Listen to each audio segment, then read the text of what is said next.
playful spirit. Your random quotes are cutting into my brain like a skeleton scalp massage, but I can't recall why we lost touch. I do remember when your daddy would make you rake the backyard, and you, Hilly, Aaron, and I would arrange the dead crunch of leaves into a Pac-Man maze. Oddly, we'd all be scampering Pac-Man, and you'd be the lone ghost trying to tag us before we made it to the open haven located at the center. I couldn't have been any older than 10. You, 2 years older, 10 times cooler. Over the years, I'd plead with my parents to conjure me clothes with the glow of your style. I'd try to say things to girls as sharp as your disembodied one-liners, but I was a virgin, nerd, and as quiet as these leaves levitating across my living room. By your senior year, you were driving a white Suzuki Sidekick, and I was your sidekick. Sitting by the kitchen window, waiting for you to materialize, you always took a lifetime. But once you crept onto the driveway, bumping back to life, you lifted my spirits like a cemetery cyclone. You weren't only my ticket out of the house, you were an event, my homeboy, as we said back then. The only older male in my life who thought this medium was worth his manifestations. I guess there was always something paranormal about you.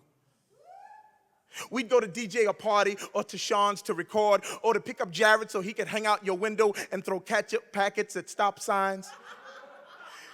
You'd probably say that he wanted them to be well read, but I think we all just found the small town pace of Plaquemine a little too hard to swallow. From college roommates to college dropouts, to a series of shadowy sightings, you started building houses. I started packing for getaways and accidentally exercising your restless soul from out of my space and time. So I was shocked to see you and Monique appear at the jam session 8 months ago. Ashamed that it had been so many seasons since our last seance, gratified that you kept visiting and shooting the shit with me between sets. Yesterday, some piece of shit shot you. Murdered you in your own home, and I'm haunted.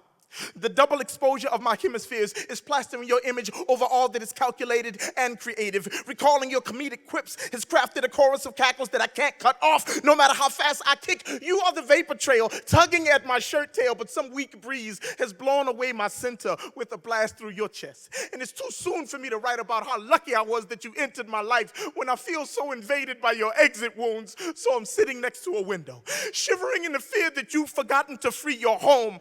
Boy from exile, listening for the backfire of those bazookas in your trunk for a getaway from these mental memorials, falling, building, and falling. Catch a trigger by his toe, tag, you're it, needing you to catch up, rooted by a bullet's burial. Agony was the seed, migraine is growing like it was bread for me to get choked up on. My grain is growing like it was bread for me to get choked up on. We had just started catching up on back in the day.